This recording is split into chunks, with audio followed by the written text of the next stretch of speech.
Hello दोस्तों, आज जो मैं आपको कहानी सुनाने जा रही हूँ ये कहानी है दो सौतेली बहनों की। तो चलिए दोस्तों देखते हैं दो सौतेली बहनों की कहानी। किसी गांव में सोनिया और संध्या नाम की दो सौतेली बहनें रहती थी। संध्या बहुत ही सुंदर थी जबकि सोनिया घमंडी और बदतमीज थी। एक दिन सोनिया नगर में घूम रही थी कि तभी उसे राजकुमार की सवारी दिखाई देती है। राजकुमार की खूबसूरती देख सोनिया उस पर फिदा हो जाती है। अरे वाह, आज मैंने पहली बार राजकुमार को देखा है। ये तो बहुत ही खूबसूरत है। अगर किसी तरह राजकुमार से मेरी शादी हो जाए तो फिर मैं रानी बनकर राज करूंगी। फिर अगले दिन सोनिया राजकुमार को आकर्षित करने के लिए ढेर सारी मिठाइयाँ बनाकर महल पहुंच जाती है। मेरे हाथों की स्वादिष्ट मिठाइयाँ खाकर राजकुमार बहुत खुश होगा और मेरी तारीफ करने लगेगा। लेकिन तभी फाटक पर खड़े सैनिक सोनिया को रोक लेते हैं। ए लड़की, तू यहाँ क्या कर रही है? जानती नहीं ये राजमहल है, यहाँ आम लोगों को आना मना है। मुझे पता है, लेकिन मैं राजकुमार के लिए ढेर सारी स्वादिष्ट मिठाइयाँ बना कर लाई हूँ। आप मुझे अंदर जाने दीजिए, मैं राजकुमार को ये सारी मिठाइयाँ देना चाहती हूँ।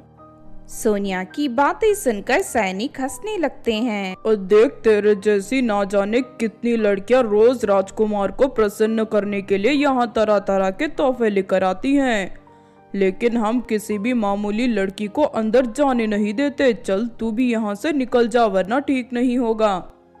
उसके बाद सैनिक सोनिया को वहां से भगा देते हैं। इस बात से सोनिया बहुत नाराज होती है और गुस्से से तिलमिला जाती है। इस तरह कुछ दिन बीत जाते हैं। फिर एक दिन राजकुमार अपने घोड़े पर बैठकर नदी के पुल से गुजर रहा था कि तभी अचानक पुल टूट जाता है और राजकुमार नदी में जा गिरता है। राजकुमार को तैरना नहीं आता था, इसीलिए वो मदद के लिए लोगों को आवाज देने लगता है। तभी वहां से गुजर रही संध्या की नजर राजकुमार पर पड़ती है। अरे नहीं, ये तो राजकुमार है। लगता है इन्हें तैरना नहीं आता। मुझे इन्हें बचाना होगा वरना ये डूब जाएंगे। इतना कहकर संध्या नदी में छलांग लगा देती है। आप चिंता मत करिए राजकुमार, मैं आपको इस नदी से बाहर निकाल दूंगी।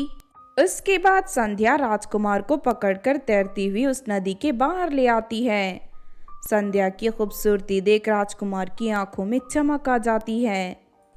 भगवान ने तुम्हें खूबसूरती के साथ साथ बहादुर भी बनाया है।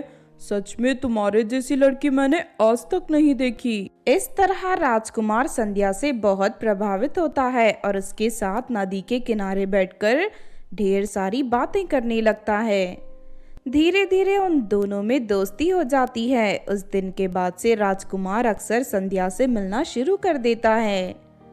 फिर उस दिन संध्या अपने घर पर बैठी चावल चुन रही थी कि तभी अचानक वहां एक बड़ी गाड़ी आकर रुकती है।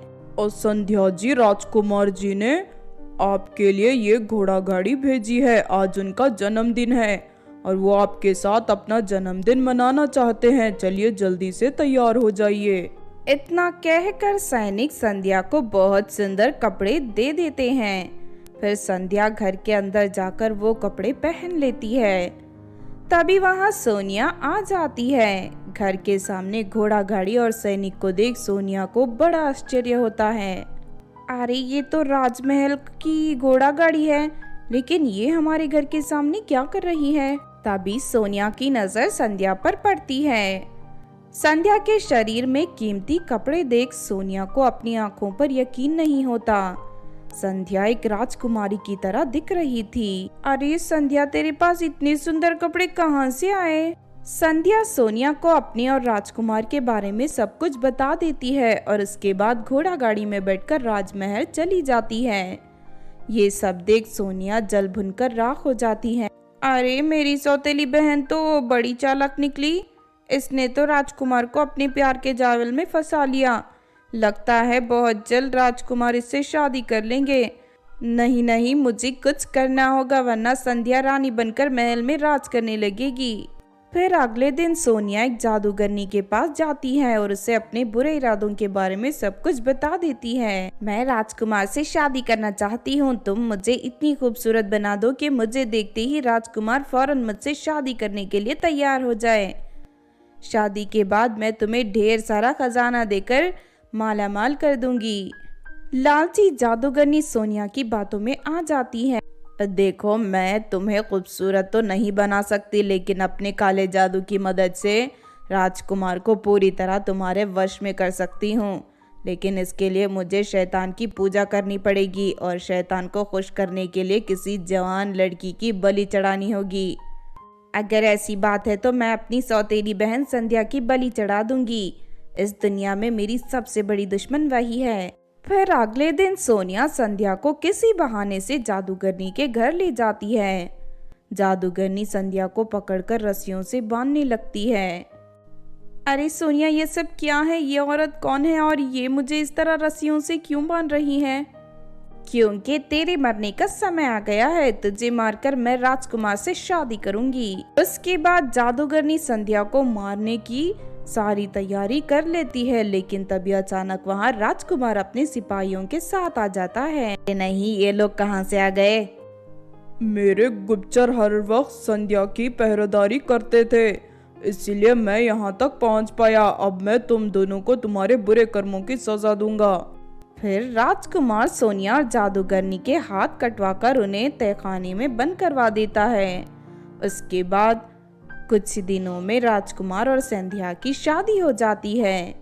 इस तरह संध्या की जिंदगी पूरी तरह बदल जाती है और वो महल में खुशी से राज करने लगती है। तो आपने देखा दोस्तों, दो सौतेली बहनों की कहानी। इस कहानी से हमें ये सीख मिलती है कि हमें कभी भी दूसरों की खुशी देखकर जलना नहीं चाहिए, क्योंकि दूसरों का बुरा करने वाले लोग कभी सुखी नहीं रहते और एक ना एक दिन उन्हें उनके किए की सज़ा ज़रूर मिलती है। अगर ये कहानी आपको अच्छी लगी हो तो ज़रूर लाइक करें और हमारे चैनल सोना टीवी को सब्सक्राइब भी कर लें। और हाँ दोस्तों, हमें कमेंट करके ज़रूर बताना कि आपको कहानी कैसी लगी।